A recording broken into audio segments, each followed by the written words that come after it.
संसद के दोनों सदनों में आज भी हंगामे के आसार। लंदन में दिए राहुल गांधी के बयानों पर संसद में मचा है घमासान।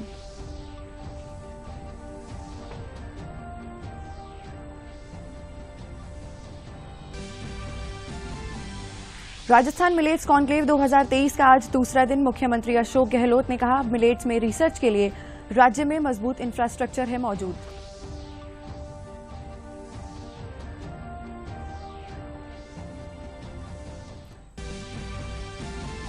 राज्यपाल कलराज मिश्र ने कोटा के कृषि विश्वविद्यालय के दीक्षांत समारोह को किया संबोधित। कहा, देश का कृषि क्षेत्र अनेक चुनौतियों के साथ आधुनिक विकास की ओर अग्रसर।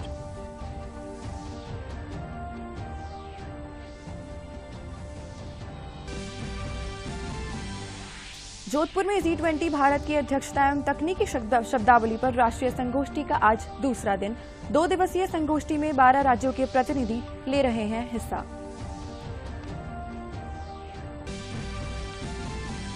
और पश्चिमी विक्षोभ के असर से प्रदेश में मौसम में फिर आया बदलाव। मौसम विभाग ने जोधपुर और बीकानेर संभाग में आंधी के साथ बारिश की जताई संभावना।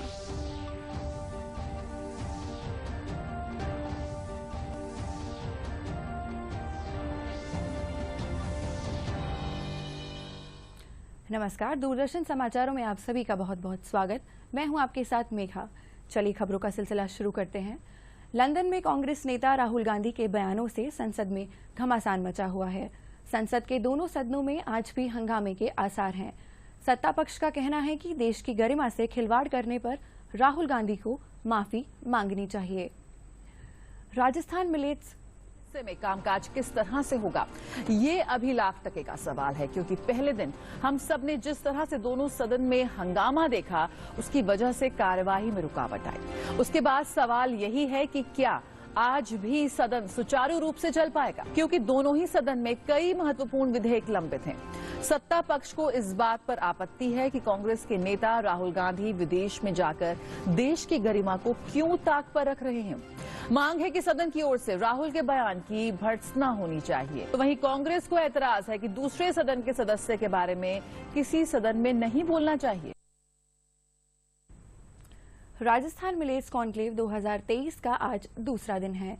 कॉन्क्लेव में मिलेट्स की ओर उत्पादन क्षमता को बढ़ाने और कृषि अनुसंधान पर विशेष ध्यान देने की आवश्यकता पर जोर दिया जा रहा है।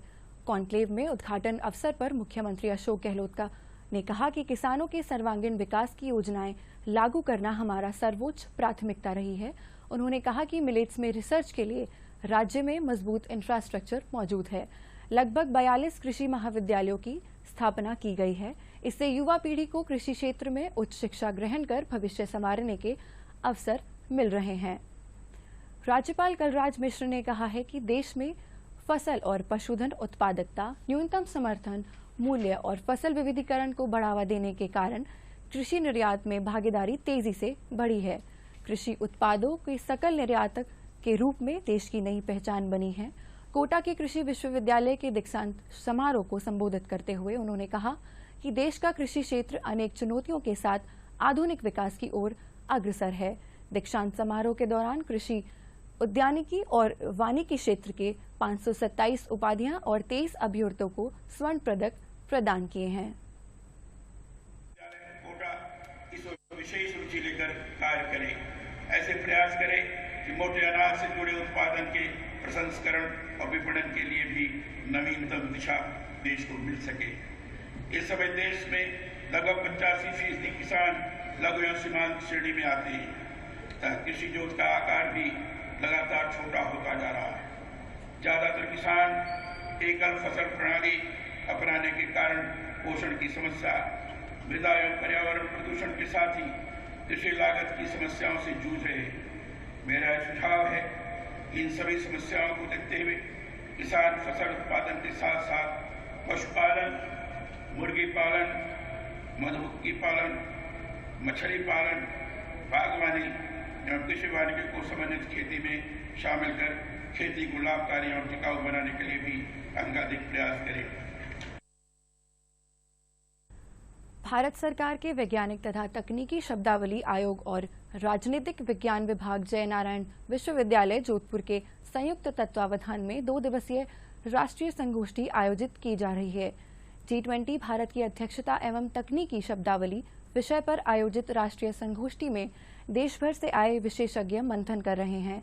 आयोग के चेयरमैन गिरीश झा ने बताया कि कार्यशाला में दिल्ली, कानपुर, जयपुर, बिहार, मध्य प्रदेश, उत्तर प्रदेश के अलावा 12 राज्यों के प्रतिनिधि हिस्सा ले रहे हैं।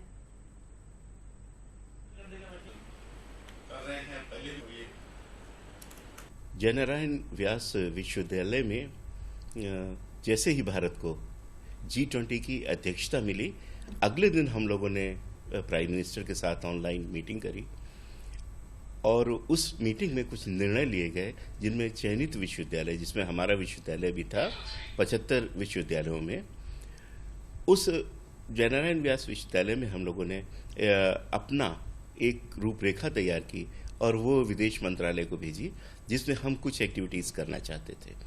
उस एक्टिविटी को भेजने वाले हम सबसे सक्रिय और सबसे प्रथम विश्वविद्यालय थे जिन्होंने G20 की कोई एक्टिविटी करनी चाहिए।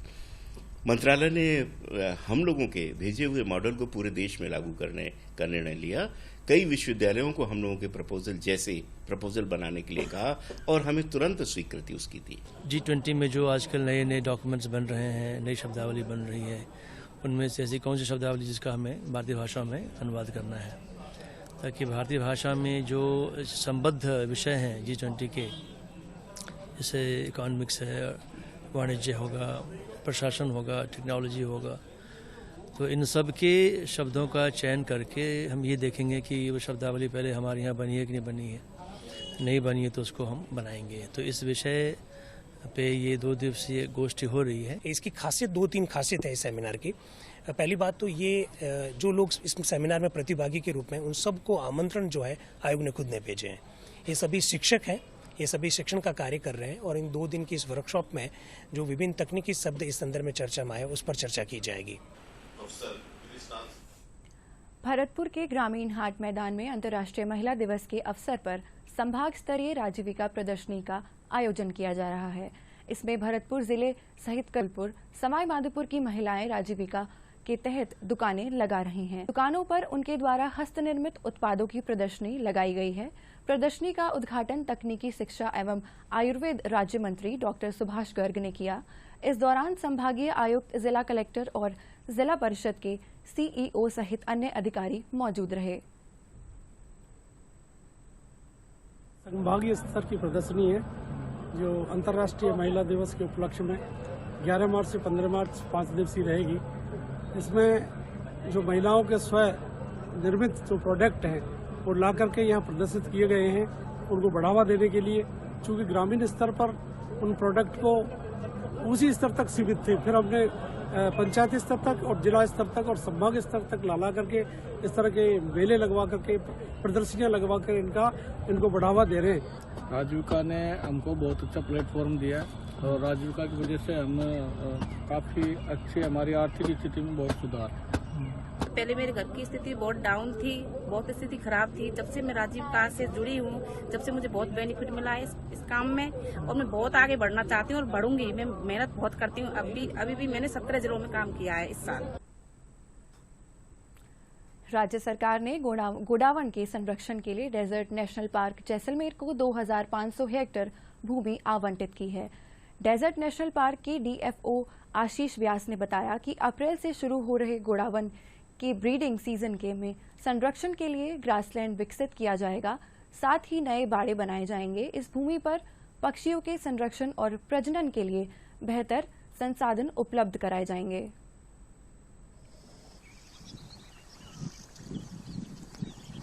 भारत सरकार द्वारा डेजर्ट नेशनल पार्क को 2500 हेक्टेयर भूमि दी गई है गोडावण संरक्षण हेतु, जो कि बीदा, जामड़ा, बरना और चौहानी गांव में स्थित है। और बजट घोषणा में ग्रासलैंड डेवलपमेंट में कोशिश की जाएगी कि इस भूमि को गोडावनों के लिए एक अच्छे ग्रासलैंड के रूप में तब्दील किया जाए, ताकि भविष्य में गोडावनों का कुनबा और बढ़े। जयपुर के सवाई मानसिंह अस्पताल में डॉक्टरों ने रोबोटिक सर्जरी कर एक नया रिकॉर्ड कायम किया है। SMS अस्पताल के यूरोलॉजी विभागाध्यक्ष डॉक्टर शिवम प्रियदर्शी ने पत्रकारों को बताया कि अस्पताल में 25 करोड़ की लागत से 2 रोबोट लाए हैं। इन रोबोट्स ने 4 मरीजों का सफल ऑपरेशन किया है।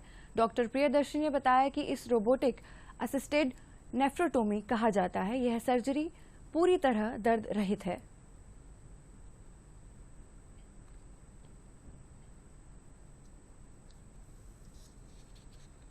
है वो लेटेस्ट रोबोट है, वर्ल्ड का जो भी अभी लेटेस्ट जनरेशन है वो हमारे यहाँ आया है।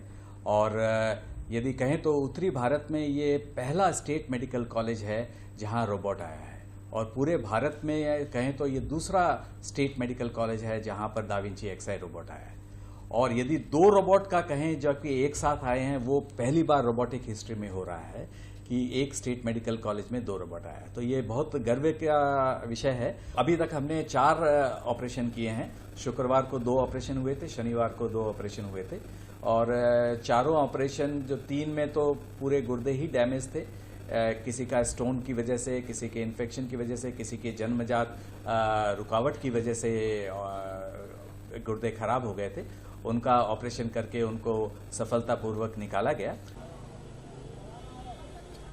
जयपुर की 4 दीवारी के जर्जर हो चुके 8 स्कूलों को स्मार्ट सिटी प्रोजेक्ट के तहत संवारा गया है। इसके लिए पुरातत्व विभाग ने 8 करोड़ से अधिक की राशि खर्च की है। गौरतलब है कि यूनेस्को ने जयपुर के 4 दीवारी परकोटे को विश्व विरासत का दर्जा दिया है। उसी हेरिटेज लुक को बरकरार रखते हुए पुरातत्व विभाग ने स्कूल के निर्माण कार्य कराया।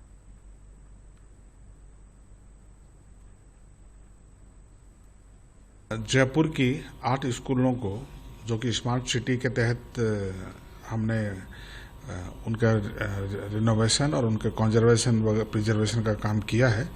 और सबसे बड़ी बात यह है कि उनका जो हेरिटेज लुक है उसके साथ किसी भी प्रकार की कोई छेड़छाड़ नहीं की गई। उसको मूल रूप को बरकरार रखते हुए उनका संरक्षण किया गया है। और ये एक कार्य बहुत अच्छा इस तरह का हुआ है। निश्चित रूप से क्योंकि राजस्थान को हेरिटेज राज्य कहा जाता है, तो हेरिटेज सिटी के रूप में इस प्रकार के कार्य को लगातार पुरातत्व संग्रहालय विभाग कर रहा है। पूरा हेरिटेज लुक जो पूर्व में था वो लुक में उनको तैयार किया गया है। एक बहुत अच्छी बात, यहाँ पर 2 बड़े बड़े प्योरीफायर्स, वाटर प्योरीफायर्स लगाए गए ताकि पानी की हमेशा एक अच्छी शुद्ध पानी बच्चों को पीने को मिले। सभी स्टूडेंट्स को तो बहुत अच्छा, जिस स्कूल में हम इसमें शिफ्ट हुए थे जब बहुत प्रॉब्लम्स हुई थी, और अब पहले के इस स्कूल में क्या सीढ़ियाँ बहुत स्लिप थी, अब वो सीढ़ियाँ सही हो गई। हमारी पानी की सुविधा बहुत अच्छी हो गई। पहले हमें वाटर बहुत ख़राब आता था यहाँ पे, अब सही आने लग गया। बहुत फिल्टर वाटर मिलता है और वाटर कूलर भी लग चुका है, जैसे ठंडा वाटर गर्मियाँ आ चुकी है इस वजह से। नई पीढ़ी के लोगों में बढ़ रही हृदय संबंधी बीमारियों तथा कम उम्र में हो रहे कार्डियक डेथ को लेकर गोल्डन आवर में इलाज करके रोका जा सकता है। इस समावधि इलाज मिल जाए तो हृदयघात से होने वाली मौतों को रोका जा सकता है। राजस्थान अस्पताल के वाइस चेयरमैन तथा हार्ट सेंटर के चेयरमैन डॉक्टर रविंद्र सिंह राव ने संवाददाता सम्मेलन में बताया कि प्रदेश हृदयघात से होने वाली मौतों को रोकने के लिए एक इमरजेंसी मोबाइल नंबर सेवा 9828888006 शुरू किया है। कोई भी व्यक्ति सीने में दर्द होने पर इमरजेंसी नंबर पर संपर्क कर सकता है। मरीजों के परिजनों द्वारा दी गई जानकारी के आधार पर उसके घर पर निःशुल्क एम्बुलेंस भेजी जाएगी तथा जरूरी इलाज किया जाएगा। Best of my knowledge country का फर्स्ट चेस्ट पेन सेंटर है, चेस्ट पेन क्लिनिक है।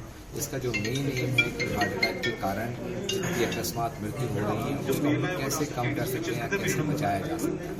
प्रिवेंटेबल डेथ इसका सबसे इम्पोर्टेंट रीज़न है। टाइम पर डायग्नोसिस होना, टाइम पर इलाज होना और टाइम पर सही इलाज होना। और अगर किसी पेशेंट को हार्ट अटैक के कॉम्प्लिकेशंस हो गए हैं तो वो हमारे यहाँ पर मैनेज किए जा सकते हैं। पश्चिमी विक्षोभ के असर से प्रदेश में मौसम में फिर बदलाव आया है। मौसम विभाग जयपुर केंद्र के निदेशक राधेश्याम शर्मा ने बताया कि नए पश्चिमी विक्षोभ के प्रभाव से जोधपुर और बीकानेर संभाग में आंधी के साथ बारिश हो सकती है।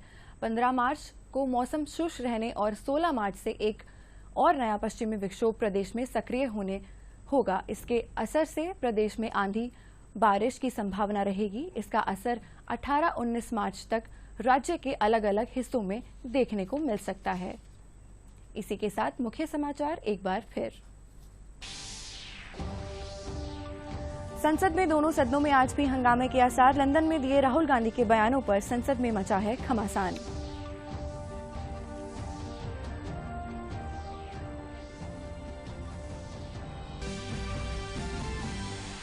राजस्थान मिलेट्स कॉन्क्लेव 2023 का आज दूसरा दिन। मुख्यमंत्री अशोक गहलोत ने कहा, मिलेट्स में रिसर्च के लिए राज्य में मजबूत इंफ्रास्ट्रक्चर है मौजूद।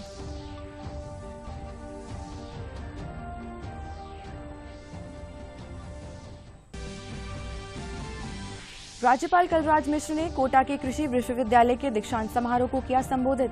कहा, देश का कृषि क्षेत्र अनेक चुनौतियों के साथ आधुनिक विकास की ओर अग्रसर।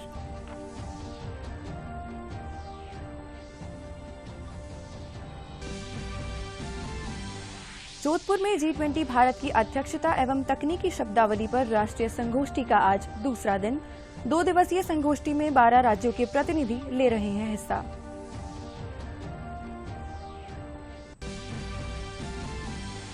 और पश्चिमी विक्षोभ के असर से प्रदेश के मौसम में फिर आया बदलाव।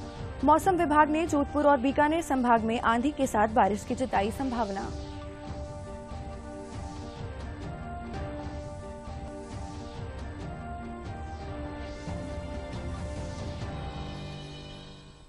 आज के लिए इस बुलेटिन में फिलहाल इतना ही। नमस्कार।